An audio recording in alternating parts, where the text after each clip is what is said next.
And we're seeing tragedies like crazy. That's why we have a bill to make it a felony if you are cruel to an equine animal or horse. We saw what happened to Belle over the past week, where some crazy individual, deranged, went in with a crossbow and shot Belle in the heart and killed that animal. That's got to be a felony. We can't allow that to happen to our equine animals.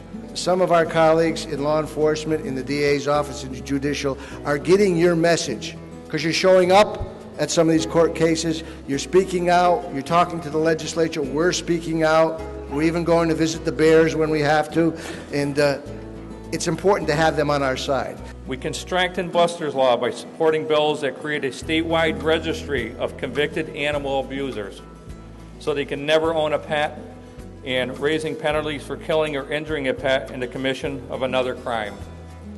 We know what puppy mills do. I've seen the horrors personally. It's another one of those nightmares that I have. It's what people don't see. It's hidden in those barns. It's what people don't talk about.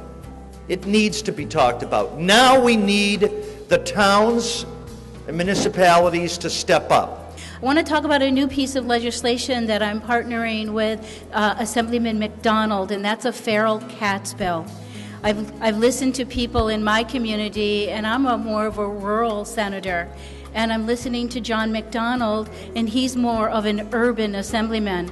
We are both having severe difficulties with feral cats. They need to be spayed, they need to be neutered, they need to be let back out in the wild, but there's too many. We can pass all the laws in the world. If we don't have the enforcement on all those levels, as well as the judiciary, really, we see the atrocities happening, and then we see people walking out the door.